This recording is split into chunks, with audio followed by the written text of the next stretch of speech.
A finales del siglo XIX y principios del siglo XX, se da a conocer el considerado mago más poderoso y famoso de los últimos tiempos, el controversial y muy criticado Aleister Crowley.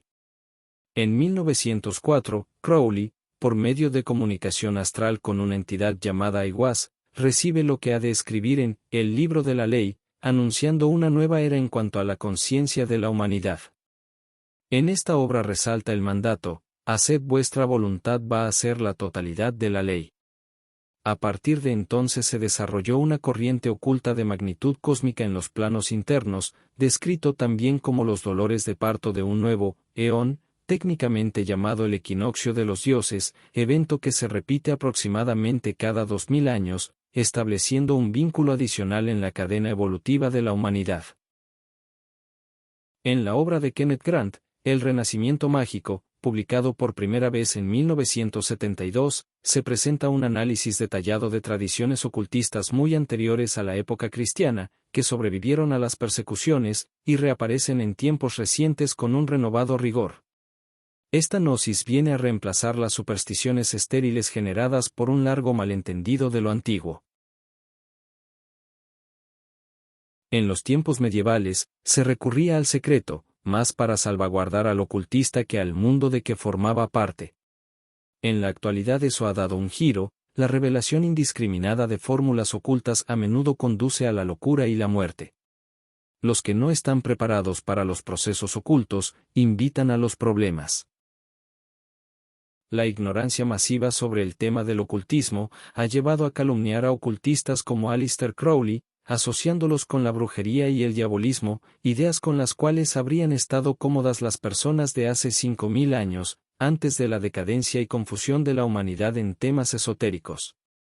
Sus rituales sexuales solo pueden ser vistos por la mente común, rebosante de prejuicios, y sin el mínimo conocimiento de la magia ancestral, como lujuria y depravación de un loco con trastornos sexuales.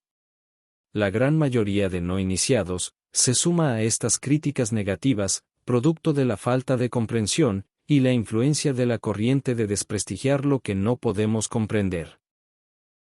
Pero en realidad, el uso del sexo como medio para obtener acceso a mundos invisibles, u otros planos de conciencia, se remonta a los tiempos predinásticos en Egipto, donde la gran diosa madre era adorada con ritos sexuales, la orgía, o trabajos divinos de los misterios grecorromanos.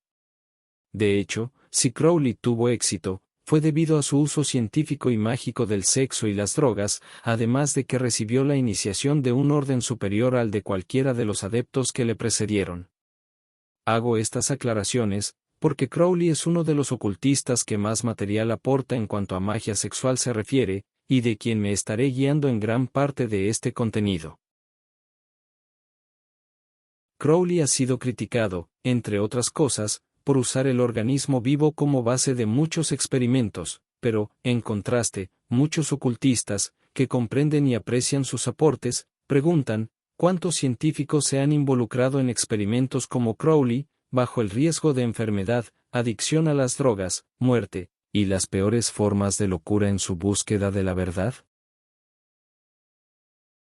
El actual resurgimiento mágico o gnóstico se debe en gran parte a la disolución gradual de las anticuadas costumbres sociales, lo que ha llevado a liberar células de la conciencia mediante el uso del sexo, alcohol, drogas y otros métodos de control y exploración de la conciencia.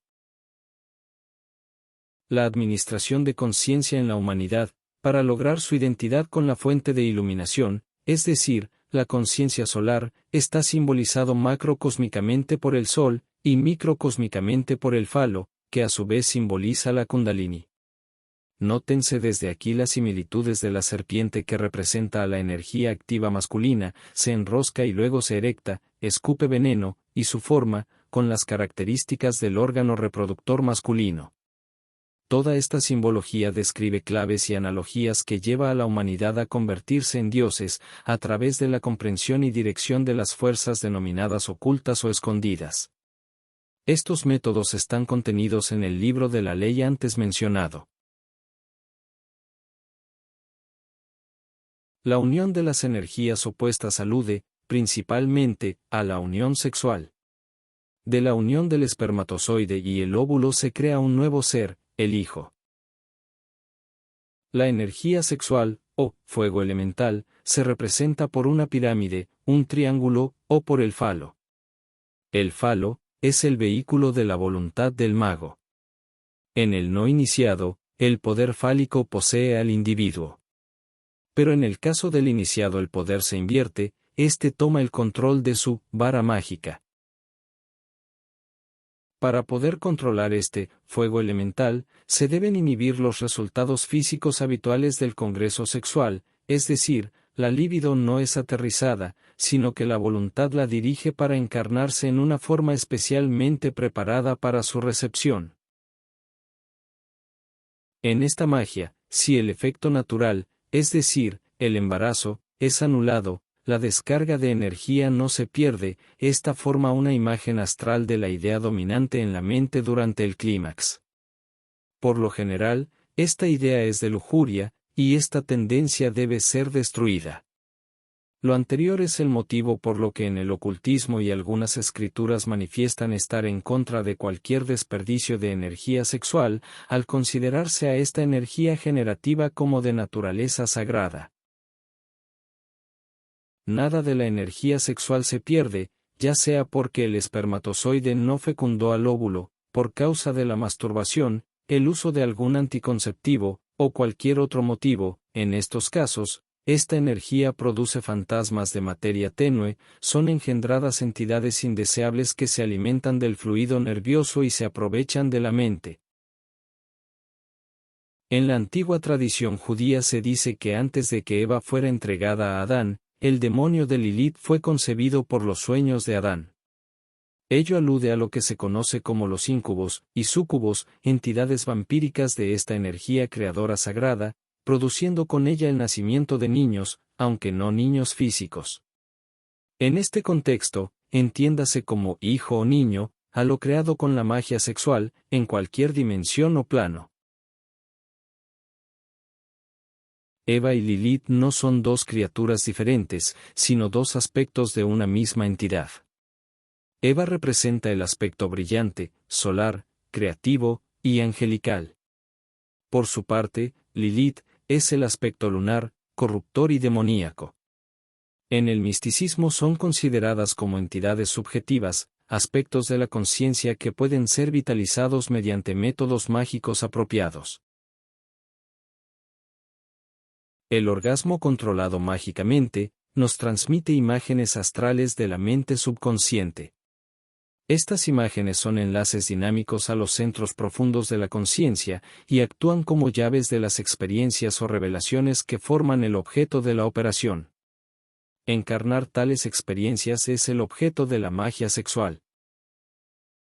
Por lo tanto, debes delimitar tu voluntad con gran cuidado, y con una estricta economía de medios, es decir, no debe haber nada en la mente en el momento del orgasmo, excepto la imagen del hijo que se pretende dar a luz.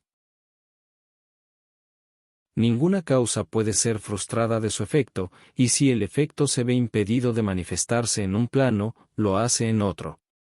No hay efecto sin causa, ni causa sin efecto. El hecho de que se manifieste en planos invisibles, no significa que no exista.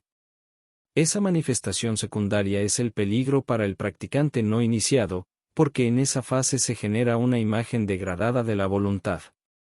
Para evitar esto, la voluntad debe ser tan estable como una llama en un lugar sin viento. El más mínimo temblor y la imagen vacila. Por esta razón, la práctica intensiva de la concentración mental es esencial. La mente y la voluntad deben unirse y funcionar de manera unidireccional. Cuando la imagen se distorsiona, genera un crecimiento extraño y parasitario que vive de la energía vital de la persona que la creó. Por eso es peligroso para el practicante que no tiene un excelente poder de concentración. Con cada acto sexual fresco, la criatura adquiere poder, se convierte en un vampiro, obsesiona al individuo y lo conduce a acciones de crueldad o lujuria de las cuales normalmente él sería incapaz. Eliphas Leví describe esa situación de la siguiente manera. Cuando uno crea fantasmas para sí mismo, pone vampiros en el mundo, y uno tiene que alimentar a estos niños de pesadilla voluntaria con la propia sangre, la propia vida, la propia inteligencia, y la propia razón, sin poder satisfacerlos nunca. Sin embargo, de ser correctamente utilizado, no existe límite para lo que se puede lograr mediante la dirección mágica de la corriente sexual. Comúnmente se considera al orgasmo un fenómeno psicofísico. Pero esto es incorrecto. Hay una importante distinción: la eyaculación es física, y el orgasmo es metafísico. La eyaculación sin orgasmo es una ocurrencia común, el orgasmo total es un fenómeno mucho menos frecuente. Incluso menos frecuente de lo que se supone.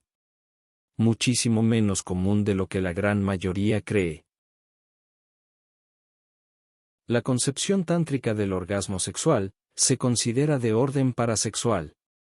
Esto involucra a la Kundalini Shakti, de quien el aspecto sexual es su forma más material, la forma más baja de manifestación de la energía, y la producción de semen, es el sobrante de una corriente de conciencia absorbida de manera inadecuada e incompleta. La corriente de la conciencia es doble, mágica y mística. La mágica opera en los chakras inferiores, y la mística en los superiores. La eyaculación de semen es prana o energía no absorbida, y siempre contribuye a la creación de formas materiales, sea en un vientre o fuera de él. Cuando el poder de la serpiente o fuego sagrado se descarga como semen, los resultados son físicos en lugar de metafísicos. La eyaculación es un movimiento descendente y exterior, como el elemento agua, entonces el poder resulta en veneno, en oposición al néctar, el cual es un movimiento interior y ascendente, como el elemento fuego. Con lo anterior es muy posible comenzar a descifrar el lenguaje gnóstico, en la advertencia dada por Set, en el libro de la ley. Soy la serpiente secreta enrollada a punto de saltar, en mi enrollar hay alegría. Si levanto mi cabeza, yo y mi Nuit somos uno. Si inclino mi cabeza y disparo veneno, entonces es el arrebato de la tierra, y yo y la tierra somos uno. Lo anterior, en otras palabras, nos dice que el objetivo del hombre se alcanza mediante una inversión del proceso que conduce el poder generado durante el orgasmo. Ya pasamos aquí, más allá de la magia que materializa cosas, la fase mágica, a la realización suprema del hombre, el florecimiento de la conciencia, la fase mística. Con este tipo de magia se pueden hacer muchas cosas en el plano material, pero el objetivo último y supremo de conducir esta energía es llegar al florecimiento de la conciencia. Además de poder experimentar en el plano material y astral, los cuales vistos desde la totalidad pertenecen al plano inferior, también podemos acceder conscientemente a los planos superiores, como explica la analogía de la serpiente. No es precisamente que haya un plano inferior y uno superior, pero por las limitaciones del lenguaje y de la mente, solo de esta manera puede ser explicado. La mente es dual y solo comprende las explicaciones en esos términos. El descifrar el misterio central de la magia sexual consiste precisamente en comprender la dualidad, lo masculino y lo femenino, lo inferior y lo superior, lo activo y lo pasivo, el fuego y el agua, y unirlo. Lo anterior debe entenderse en su sentido místico. La fusión de esas energías opuestas es lo que da lugar a una explosión de éxtasis, y provoca una transubstanciación de los elementos groseros del rito sagrado, como le llaman los tantristas, y que, entre los cristianos y judíos, solo quienes profundizan y comprenden la gnosis, pueden equiparar al matrimonio místico. La palabra orgasmo implica un rito sagrado, además de su significado indicativo de exaltación emocional. Los gnósticos llamaron a este rito, la Misa del Espíritu Santo, en donde las esencias de hombre y mujer eran simbolizadas por el pan y el vino. Al invertir la corriente energética del orgasmo, de ir hacia afuera en forma de veneno, se dirige hacia adentro como néctar. La conciencia asume su propia forma, que en realidad es no forma, y vacío, por estar más allá de la forma. Este vacío es el verdadero principio inmortal, el ser real. Lo que se experimenta es el arrebatamiento puro, como en el sueño profundo sin sueños. No hay ningún conocedor allí, no hay ningún objeto a ser conocido, ningún hombre o mujer. De este modo, el tántrico busca liberarse de la esclavitud de la materia, de la dualidad del universo racional y fenoménico. Entonces, el orgasmo es de la conciencia, un florecimiento más allá de toda dualidad. Los clarividentes ven a la corriente de la conciencia como un hilo de brillo dentro de la columna vertebral. Puede verse como una red temblorosa de ramas centelleantes que interpenetran el cuerpo astral, el cuerpo de luz.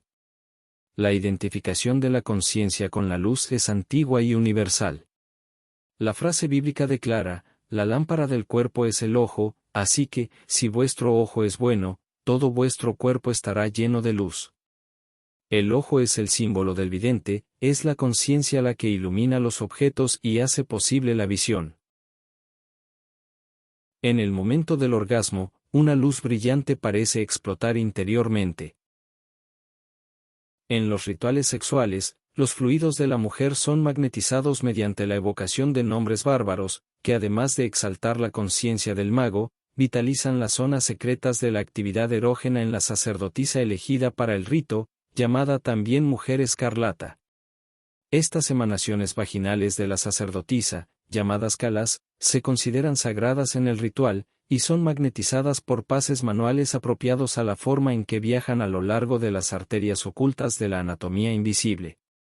Contienen las secreciones de las glándulas endocrinas, en la forma más pura y adecuada para el uso humano, por estar hechas en el laboratorio de la deidad, el templo de la madre, y suministran justo lo que el humano necesita en las proporciones correctas.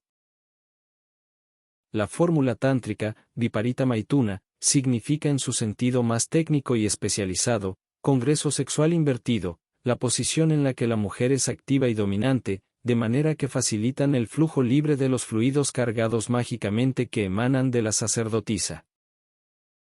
Comenta Crowley, que Mahoma entendió esta fórmula como de enorme poder mágico, y deseaba mantenerla lejos de los profanos, que podrían abusar de esta o lesionarse por su ignorante aplicación, así que dijo Mahoma: maldito sea aquel que hace de sí, la tierra, y de la mujer el cielo. El apoyo en la ley de telema de Crowley, para exponer el tema de la magia sexual, se debe en parte a su similitud y paralelismos con el tantrismo. Un punto de contacto es el aforismo: no hay más Dios que el hombre. Esta no es una expresión de ateísmo, sino una declaración de la concepción de un orden natural de fenómenos. Conforme el hombre desvela y comprende los poderes de su propia constitución, se da cuenta de que el universo está contenido dentro de él, no viceversa. Hermes Trismegisto, en la tabla Esmeralda, afirma una verdad similar. Lo que está arriba es como lo que está abajo, y lo que está abajo es como lo que está arriba, para la realización del milagro de la sustancia única. La sustancia única es la conciencia. El germen de la conciencia reside en el caos, la sustancia primordial a partir de la cual se generan todas las cosas.